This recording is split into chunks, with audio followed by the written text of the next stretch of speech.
Hi, everybody. Welcome to the American Library in Paris. I'm Rachel Donadio. I'm the curator of cultural programs here, and it's a pleasure to welcome you all this evening on this beautiful spring evening. Thank you for coming out. How many of you are here for the first time at the library? Great. So welcome to all of you. We are an independent nonprofit organization. We are the largest English language lending library on the European continent that we are aware of. And we are a home for the thoughtful and curious. I'm really pleased this evening to welcome Rachel Cohen, who's going to be giving a presentation followed by a short conversation with me, followed by your audience questions. Rachel is our latest speaker in our Ways of Seeing programming, which is a theme that's run through our programming since last year and through June, and has brought together many writers, artists, curators, critics, tech thinkers, filmmakers. Most of these events are on our YouTube channel, so we encourage you to check that out, and it's a wealth of knowledge and education. I am going to introduce Rachel. Just a second, here we go. Okay, without further ado, Rachel Cohen is the author of Austen Years, a memoir in 5 novels, Bernard Berenson, A Life in the Picture Trade, and A Chance Meeting, American Encounters, reissued by New York Review of Books Classics in 2024. Her essays have appeared in The New Yorker, the New York Review of Books, The Believer, the Yale Review, and Best American Essays, among others.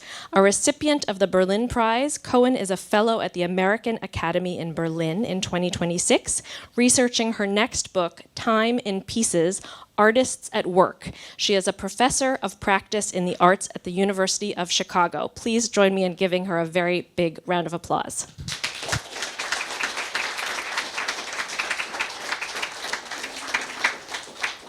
Thank you, Rachel. It's really a delight to be here this evening. Thank you all so much for coming out. And my thanks to Rachel Donadio and to the American Library for having me and doing this event with me. I also want to thank the American Academy in Berlin, which is the reason I'm on this continent, and getting to do the research that I'm going to talk about some with you this evening. So what I thought I would do is tell you a little bit about the book A Chance Meeting, which came back out recently, and kind of show you how that led to some of the things that I'm working on now, thinking about ways that artists and writers influence one another, and how something that seems visual can become something that seems verbal, that can again become something visual. So this is the cover of the reissue of my book, and on the cover is a part of a painting by Beauford Delaney, who's an artist that I'm going to be talking about a little bit later, who has a strong Paris connection, and I know there are some people online who know a lot about Beauford Delaney. This is the drawing, which is my drawing that's in the front of my book. And it's the drawing that allowed me to kind of think through and keep track of all the people in my book who knew each other and what the pattern was of their mutual knowing.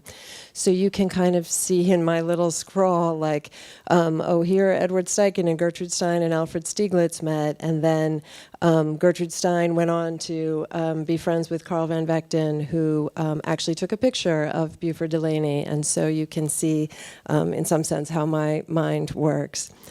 One thing that was really important to me as I worked was a kind of idea of byways, bypaths, things that were not quite the usual way of getting from one thing to another. And a quotation that I often return to in mind is this one from Joseph Cornell. This is a beautiful letter that Joseph Cornell sent to Marianne Moore. And they were in correspondence, Marianne Moore, the poet, and Joseph Cornell, the visual artist and collage artist. And he sent her some of her favorite animals. And people often send things to Marianne Moore with the idea that they might get good language back. She was almost like a namer, a wonderful namer of things. And so people would send her almost like specimens, and then she would find language for them. And one of the things that she found for Joseph Cornell was a phrase that I really like, and he really liked. Especially, Cornell wrote, inspired bypaths of romance in the last letter, which brought into focus so sharply sharply and clearly and helpfully the way that I feel about certain aspects of my research. And I think that can really happen, that a writer encounters another one, a visual artist encounters a writer, or a writer a visual artist, and something seems to crystallize in their understanding, and it becomes a way to carry that understanding and then to put that understanding into their own work. So these are some of the people that I worked on. The book begins with a very young Henry James. He's over on the left there, having his picture taken by Matthew Brady. Matthew Brady also takes Walt Whitman's picture, and there you can see W.E.B. Du Bois, who was photographed by Carl van Vechten, and Willa Cather, and some of the other people who are in my book. And here you can see in the center with the blue background, that's Beauford Delaney. And on the lower left is James Baldwin.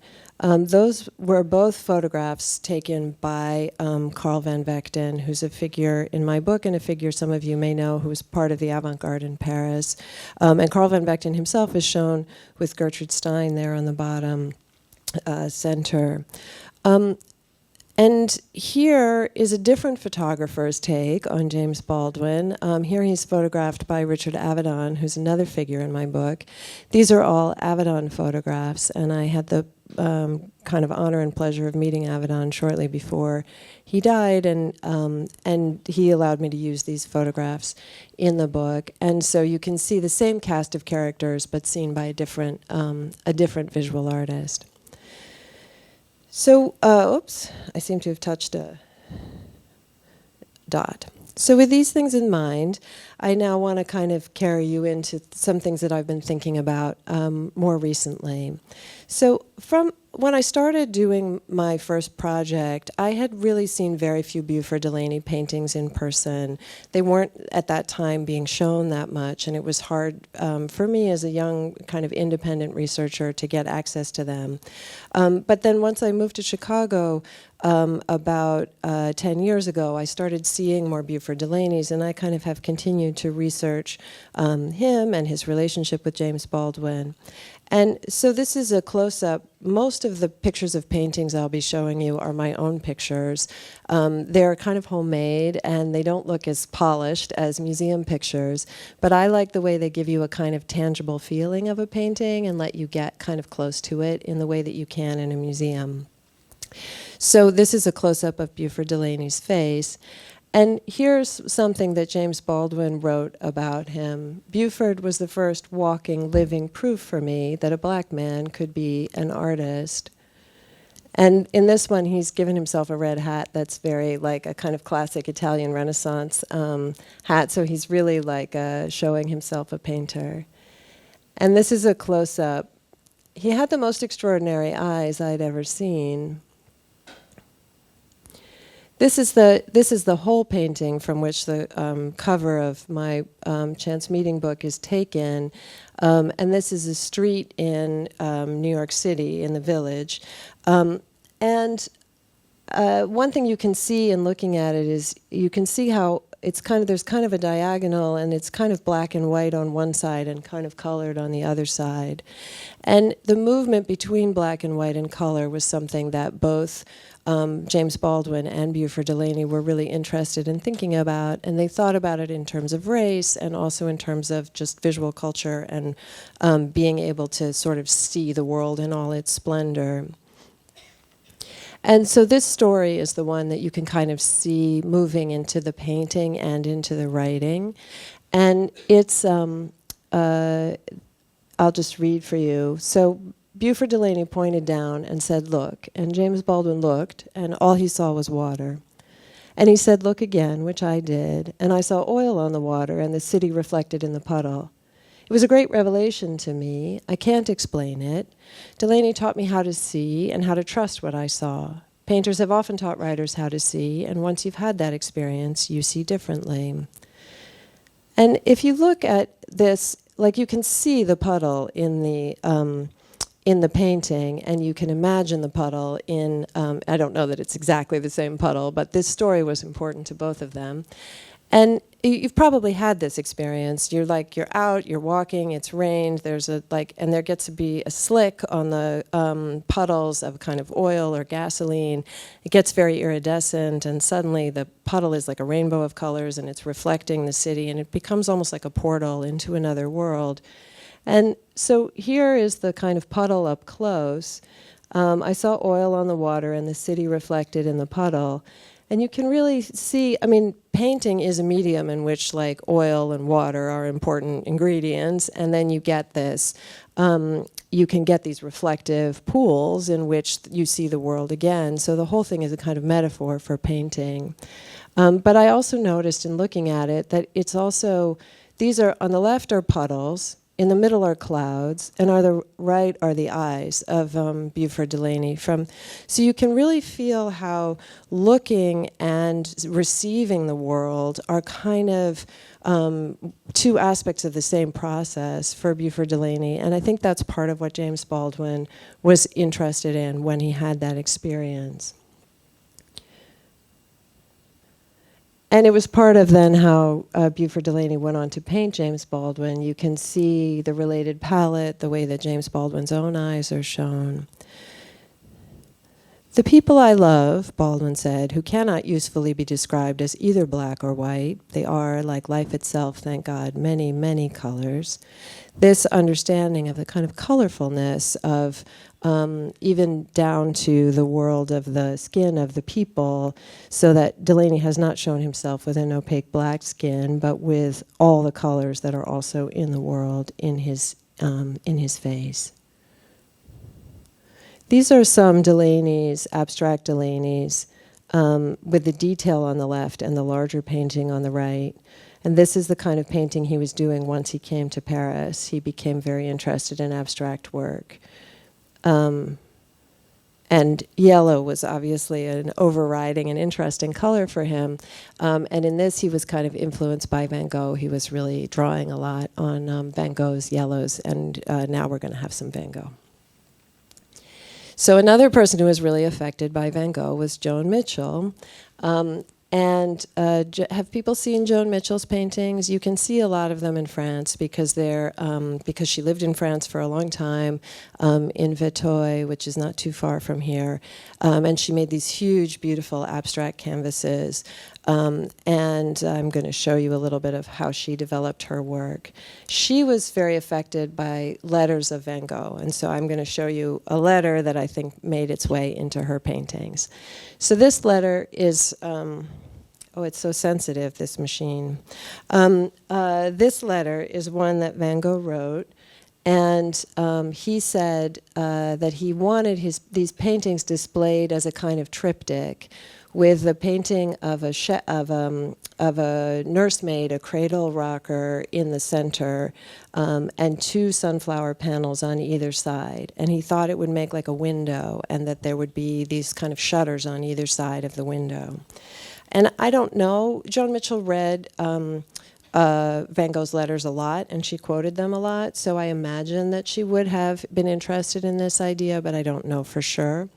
But I found this interesting to look at. So here's the triptych as they were shown recently in a show at the National Gallery in London.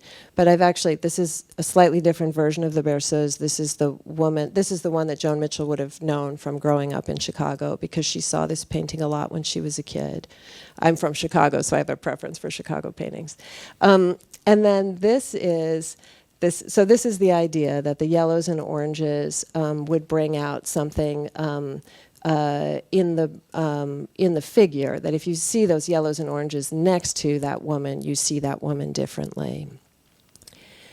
And then here's a little bit where she's talking with the philosopher Yves Michaud about the sunflowers and how much she loves them. And she says she doesn't like fields of sunflowers. She likes them alone, or dying, they're moving, or painted by Van Gogh. Here are some of her own sunflowers. Here are some details of a painting of hers called Some More, which is a triptych that I got to spend some time with this summer. You can see the kind of overwhelming oranges and yellows of it. Here's the whole triptych. But now look at this. Can you see a relationship between the 3 panels of her painting and the 3 panels of Van Gogh's painting? Do you see the orange in the center and the yellow panels on the side? And if we put them together, can you see how related they seem? So this, I think, is an interesting instance of kind of writing becoming painting. Here's another one. She worked with this poet, Chris Larson, and sometimes he would write poems and then she would make drawings around them. And she had an idea of an actual shape of a poem.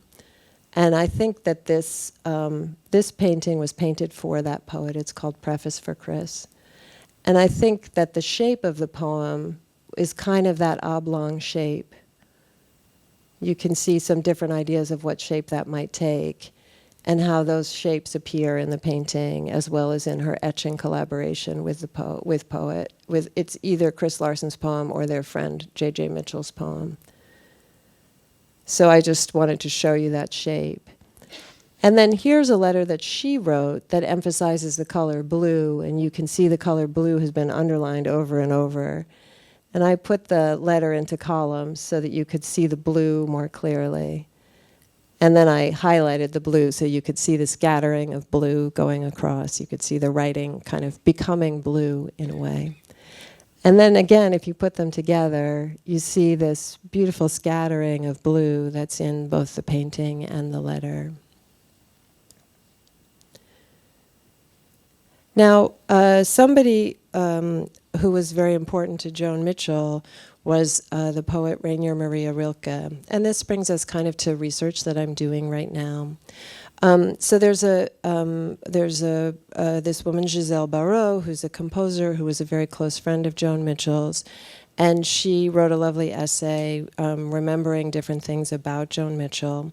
And she said, les poètes reposent dans la bibliothèque, tel grain dormante, mais voyagent souvent de la cuisine à l'atelier. Rilke ne quitte jamais le peintre. So Rilke never left her side. Poets found repose in the library. I like that here in this setting of the library. Those dormant seeds, but often traveled from the kitchen to the studio, and Rilke never left the painter's side.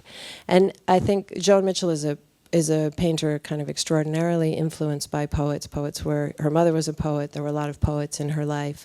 And so you could see these migrations. You can see these migrations very well in her work.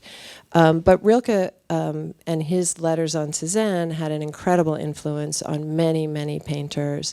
So there are many people who many painters who refer to those letters as helping them to have kind of that Beauford, Delaney, and James Baldwin puddle experience of just really seeing something in a clarified way in Rilke's prose.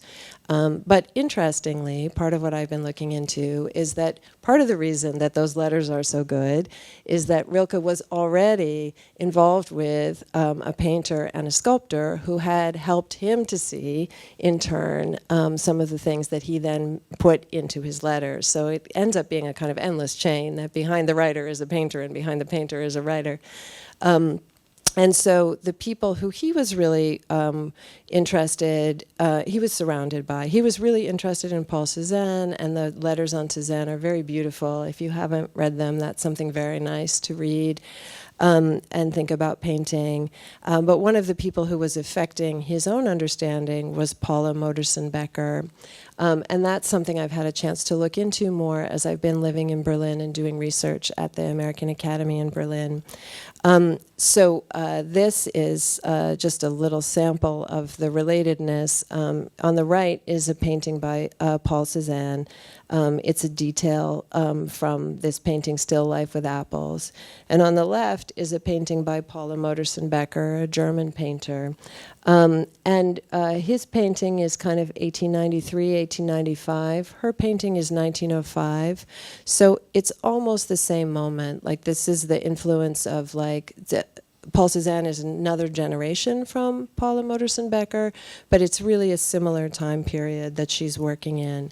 And you can just see she's working from the same ginger jar. Like, that's the same jar that she's kind of rethinking the colors of.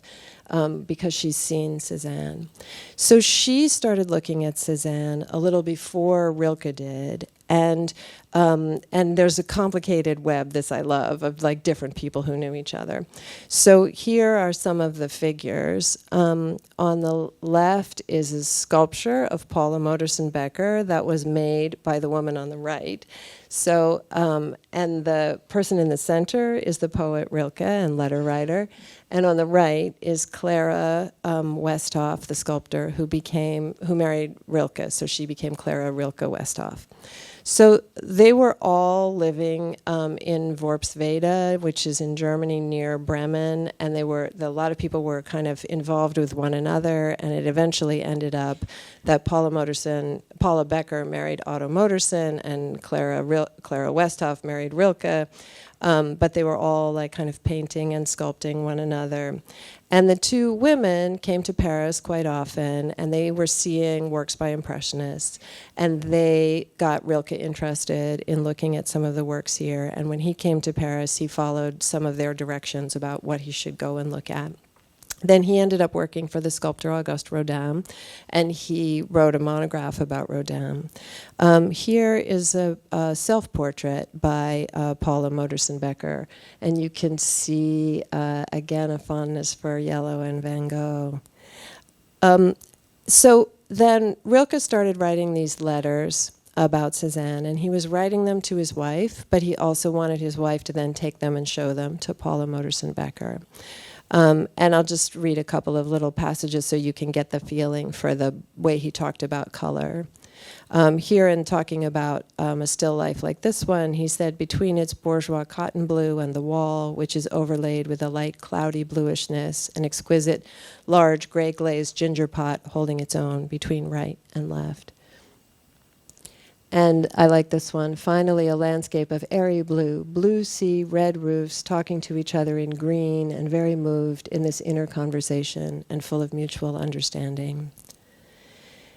But Paula Modersohn Becker was already painting things that had some of this understanding. These paintings come before Rilke's letters, and they are also kind of still lifes in which there's a conversation happening between blues through green.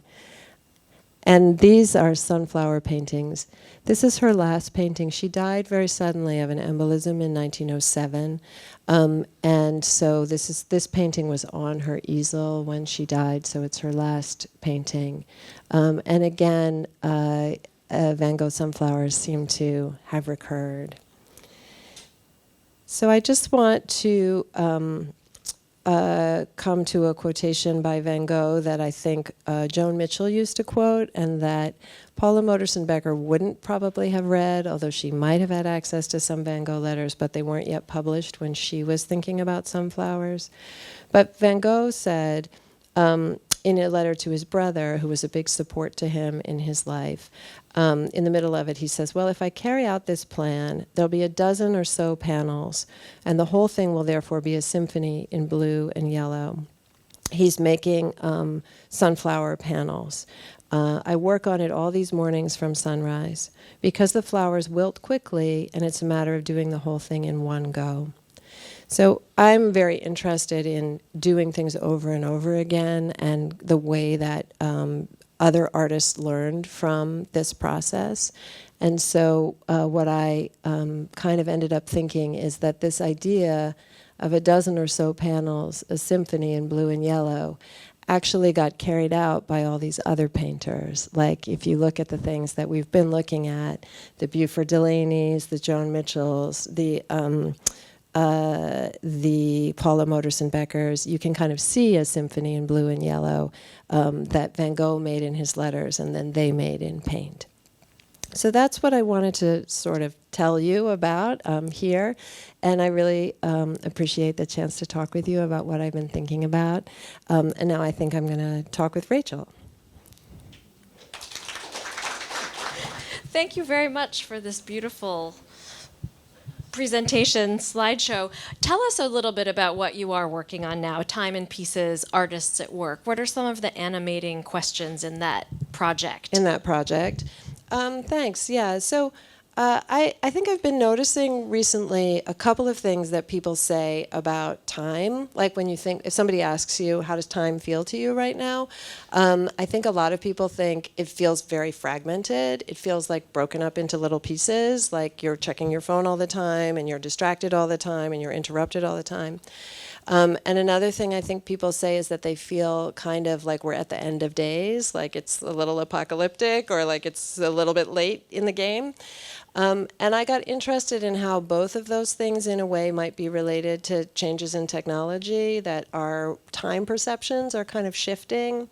And I started wondering if there were other moments in history when artists had similar experiences of kind of a change in the time frame, and whether I might be able to see that in the work and think about how that's related to kind of the way that we feel now.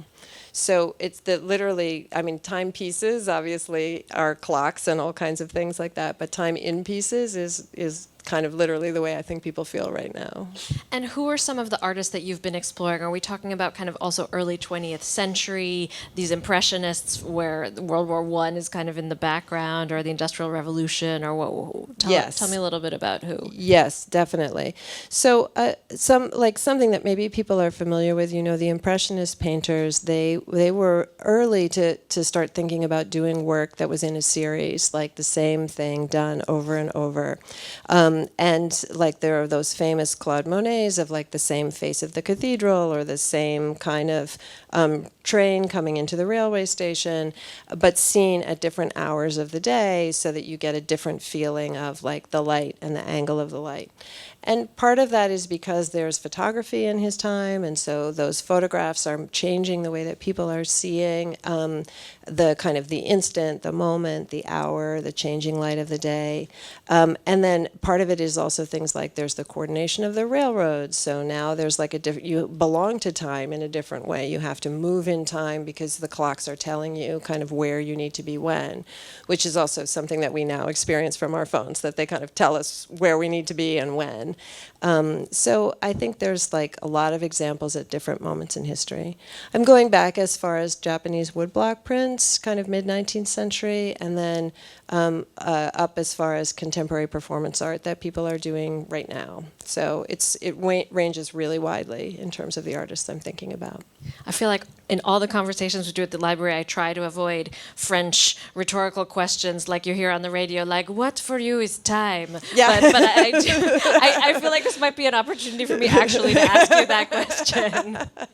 Yeah, it's nice. Actually, I like that interview between Yves Michaud and Joan Mitchell. Like, it has a lot of those kind of French, you know, he's a French philosopher, and he really does say to her at one point, I think, what for you is time? It's just on French radio every day if someone asks that question. Yeah, le temps, c'est quoi?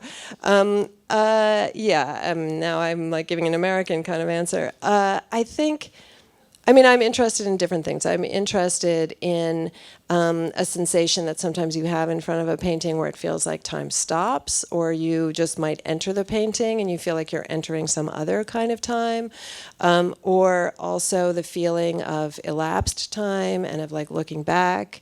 But then there are other things like Paula Modersohn Becker made a lot of beautiful paintings of mothers and children, and she was very interested in that. And there's kind of questions of like mother and child time or parent and child time.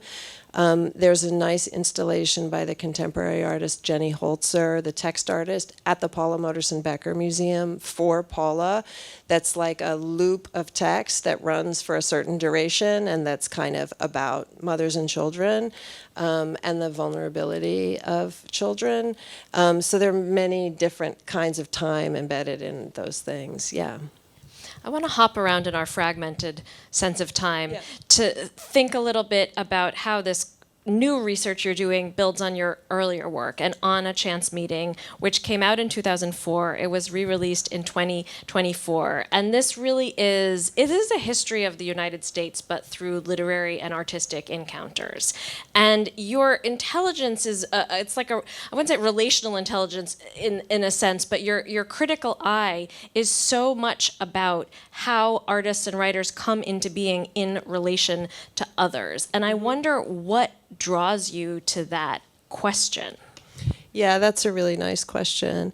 I mean, I think there's often been a kind of model of influence, of artistic influence, that's like the Harold Bloom model. There's like the parent, and then there's the kid, and the kid has to get rid of the parent in order to have their own life, and influence is all about this kind of negative, like, and I certainly have like a different view myself that I'm more interested in the ways that people like support one another or generate ideas, or ideas come out of conversation.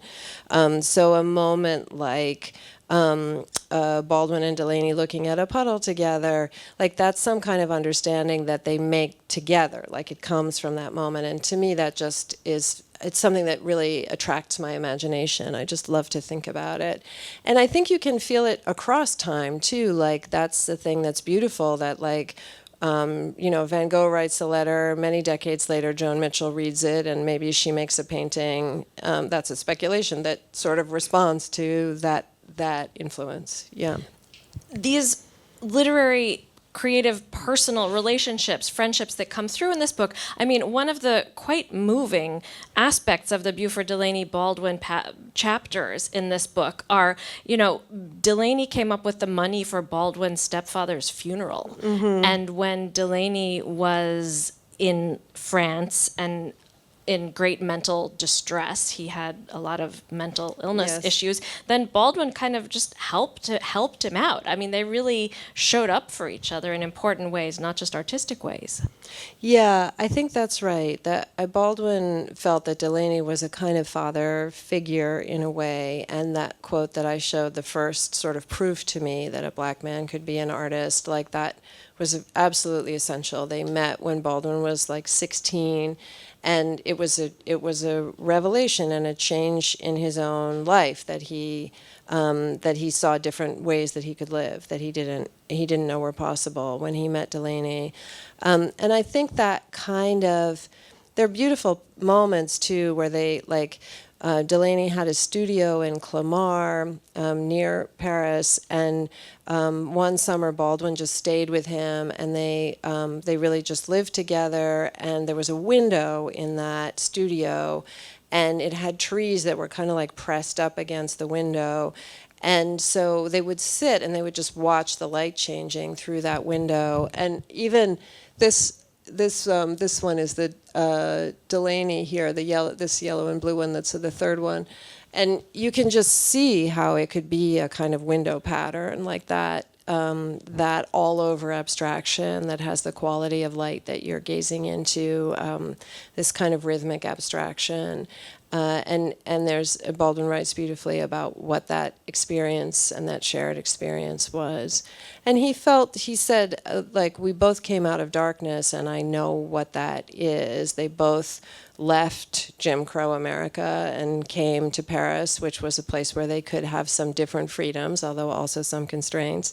And that being able to share that experience, I think, was really important to both of them. Yeah.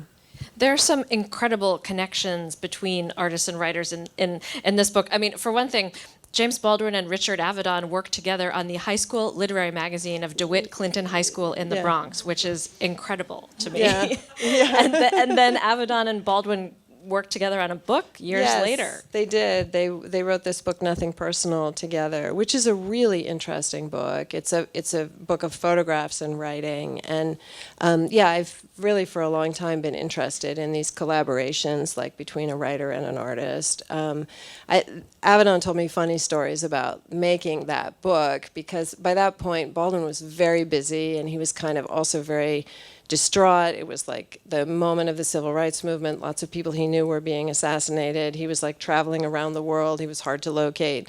And Avedon told me that he realized that he just basically had to like go to where Baldwin was and make him write the text, because he had done a lot of pictures and they had agreed they were going to do this thing. And Baldwin was in Puerto Rico, so Avedon went to Puerto Rico and just was like, you have to sit down and write this right now. And I guess that worked, and the text got produced. But it was interesting to learn that it was really important to Avedon to have the Baldwin text. He didn't want anyone else to write it, but he had to work really hard to make it happen. Yeah. And also in your interview with Avedon, you uncovered some kind of really intuitive things where you think, I think it's kind of reminds me a little bit of what Matthew Brady was doing. Tell us that story, Rachel. Oh, okay.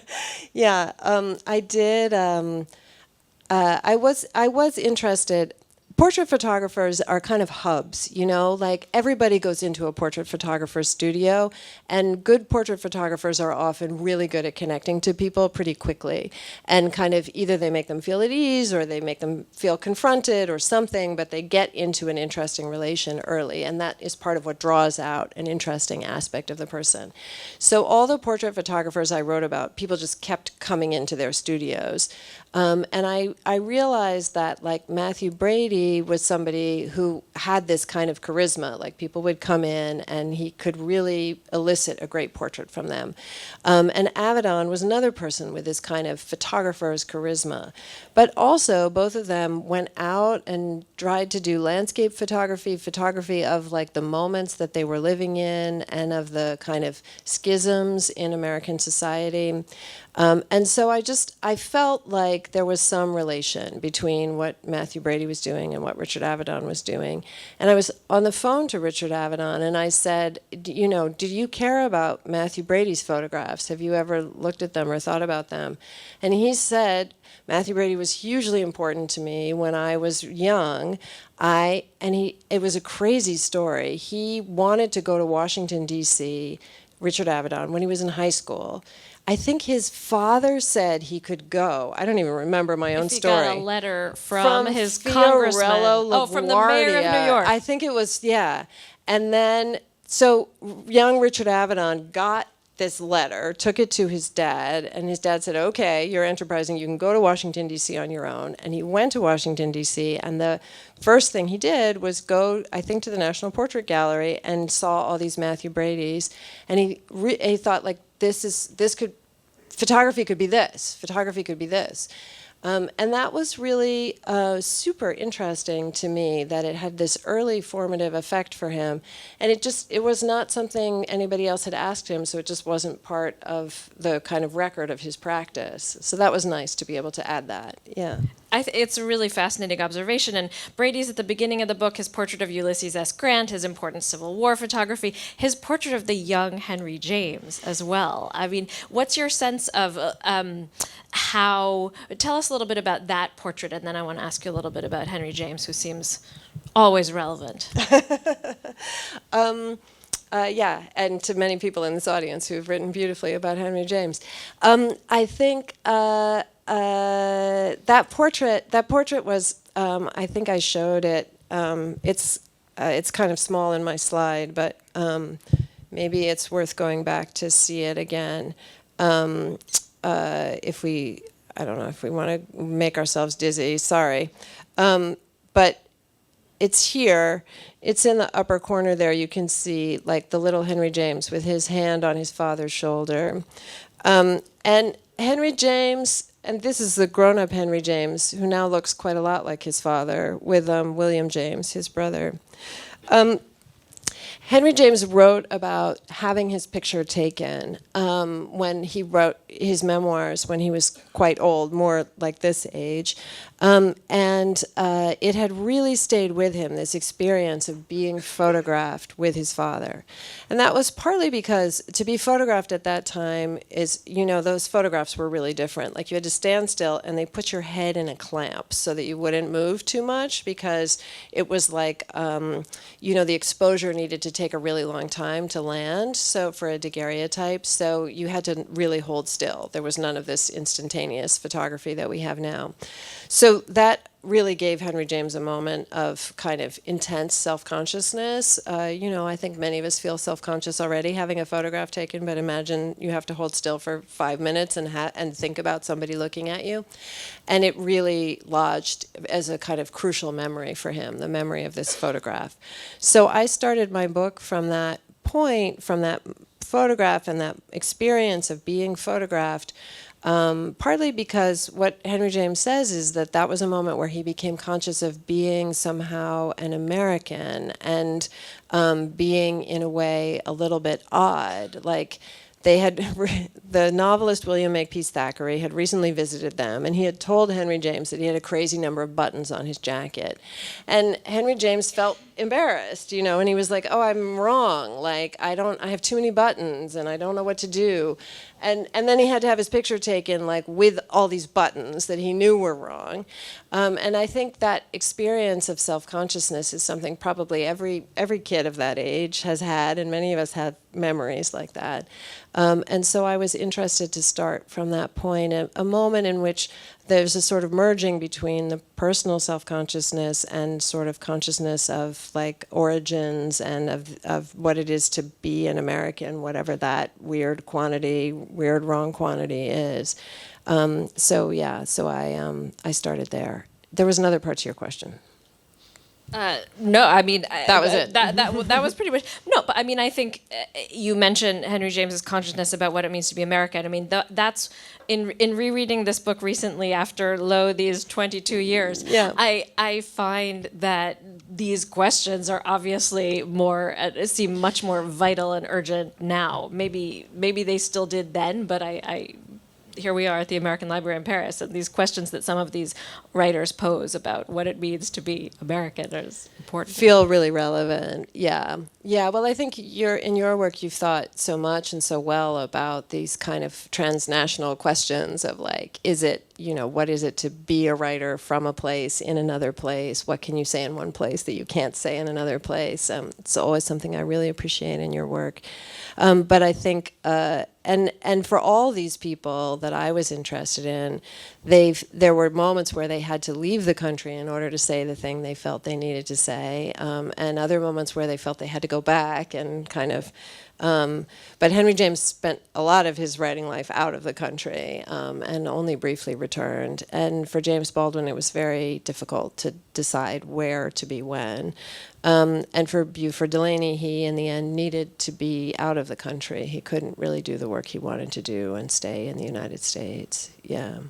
One of the things that also strikes me about this book and about, I think, a kind of an enduring question in a lot of your work is this really also is about the 19th century then gives way to the 20th century. And a lot of the crucial figures here bridged two of those centuries. And there's, Henry James dies in 1916, but the essay from which this book took its title, A Chance Meeting, is a Willa Cather essay that's really also kind of about some of those questions, is it not? Yeah, that's right. Yeah, that's a lovely essay. And I started writing this book as a young person. I didn't know I was writing this book. I thought I was going to try to write a book that was like John Steinbeck's Travels with Charlie. I don't know if any of you, or like maybe Jack Kerouac's On the Road, although that wasn't really my ambition. But I kind of wanted to like go out and drive around the United States and do something big.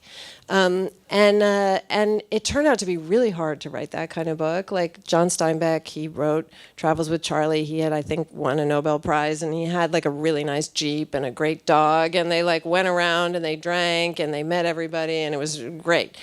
But I was like just out of college. I had my parents sob. I was like trying, but I was a little out of place, and it wasn't easy to kind of elicit. And also I realized like I didn't know what America was. Like I couldn't make pronouncements about it based on having talked to a few people as I drove around. But I did get really interested in reading American writers and going to places where American writers had come from. And it's something about this book that the people are from all over the continent, and many of them ended up in urban places, but their formative experiences were in many parts of the landscape of what we call the United States. And Willa Cather was definitely somebody who really stayed with me. I went to her childhood home in Red Cloud, Nebraska. And her essay, she has this essay called A Chance Meeting, which is about coming to France and meeting the niece of Flaubert. And she was at a hotel in the south of France, and she was introduced to this older woman at dinner, and it was Flaubert's niece.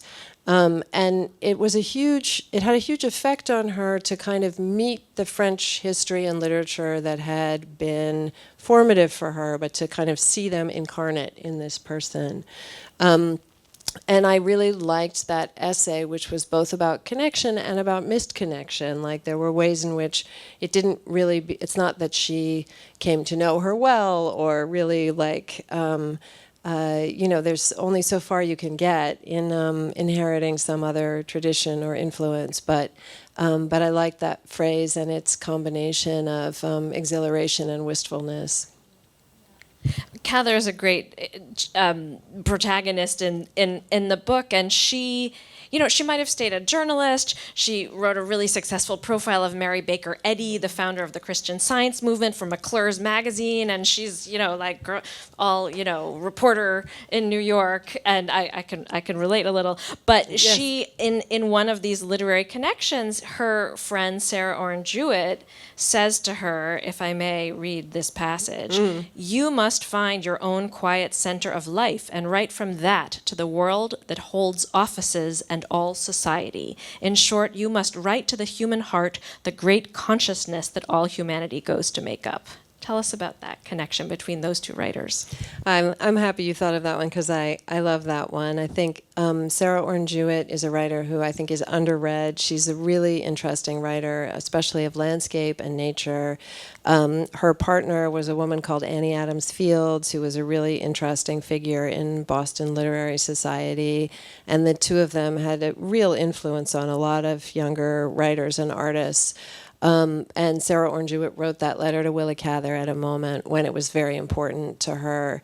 And I think suggested to her a way of living and thinking about art that she was searching for but hadn't been able to articulate.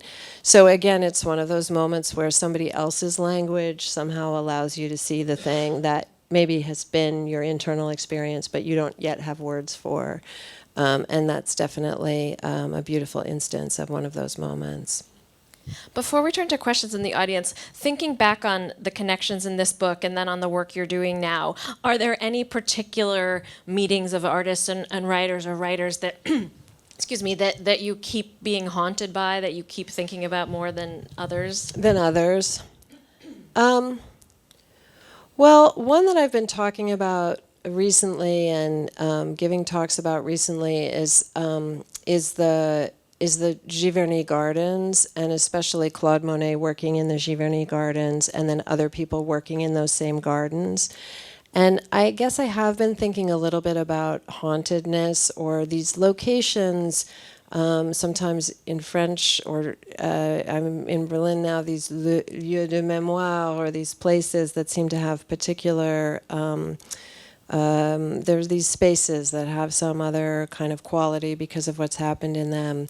And you may know this, living in Paris, that Claude Monet's gardens, those famous gardens that he was painting over and over, were right by the front. They were right, like they were just like he could hear the gunshots coming from the front in the war. And he had a son and a stepson in the army in the First World War. So he was very intimately kind of bound up with the violence of that war. And then he was, and the ambulances would drive by the gardens where he was.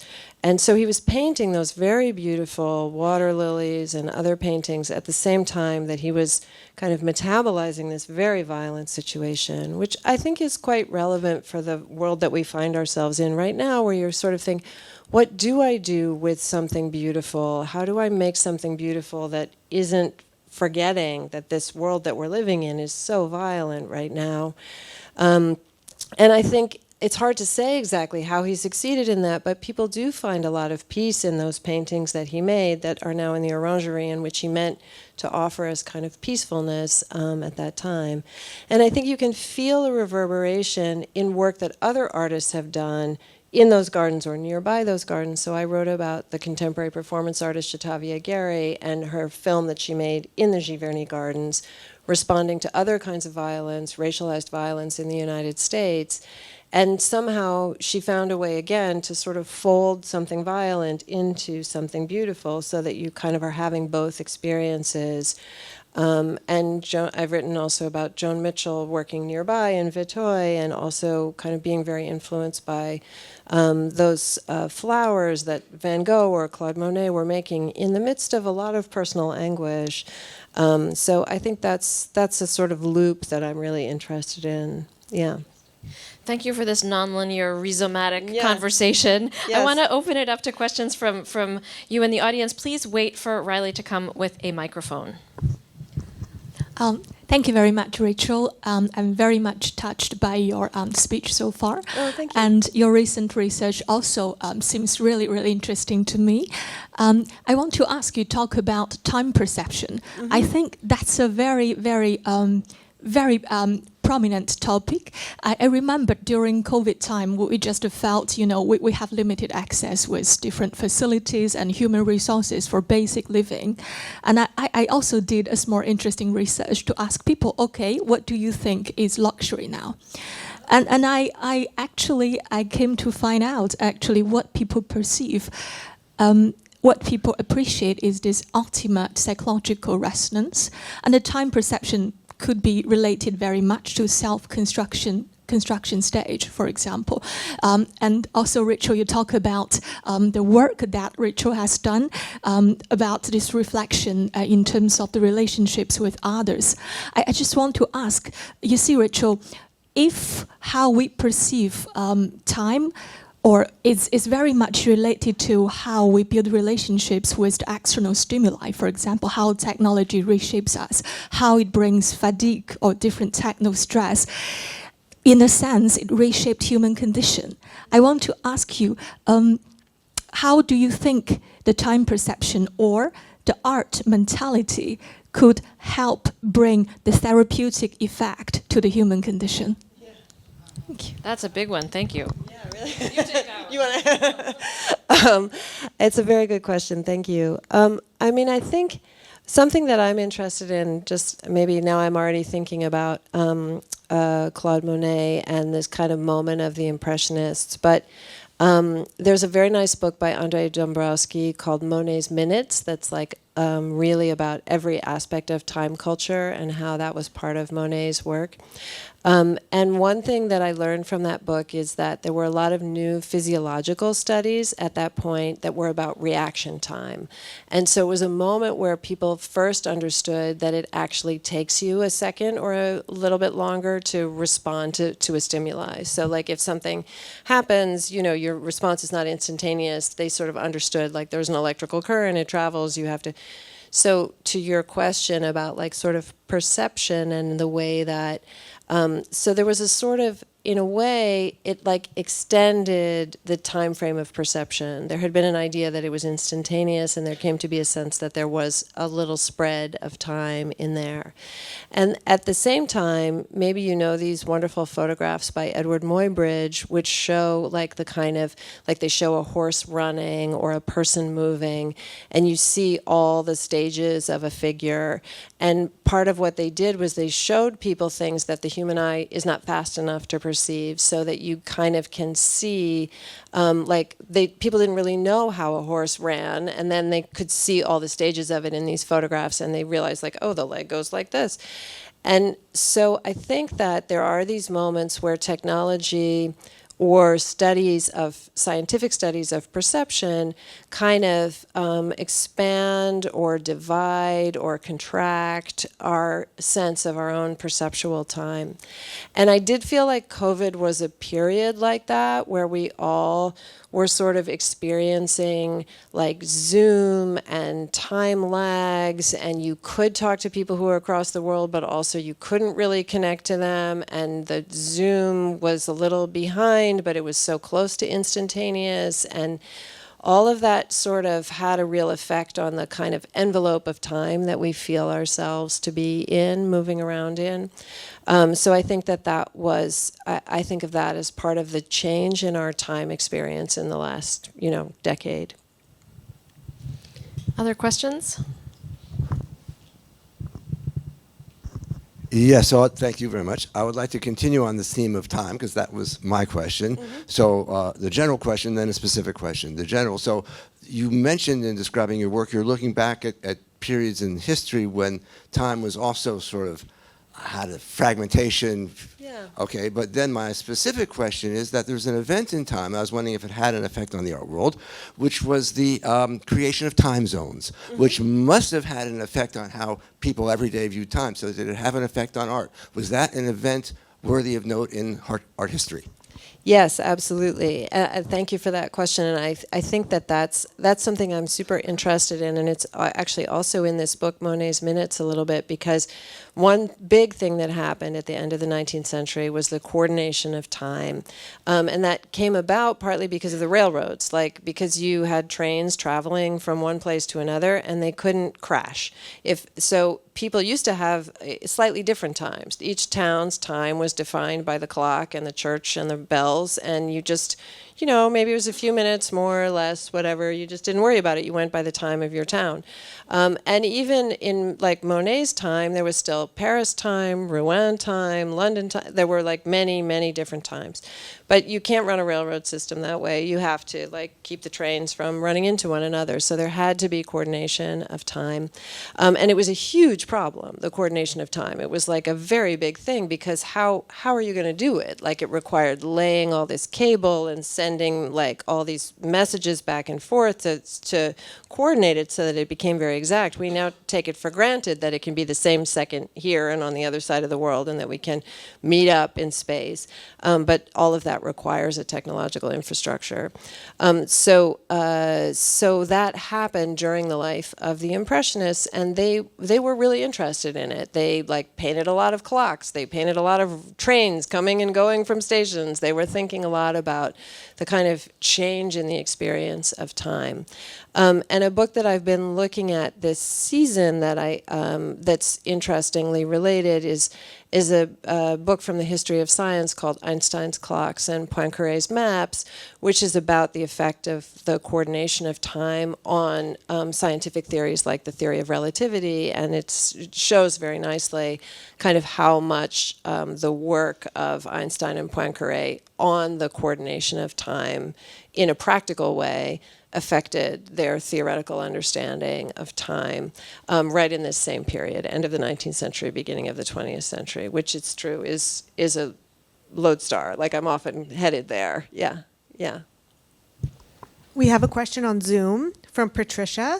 Could Rachel Cohen talk about her thoughts on iterative writing / revising and painting / how painters build a painting? Oh, what a nice question. Thank you, Patricia, on Zoom. I am really interested in that.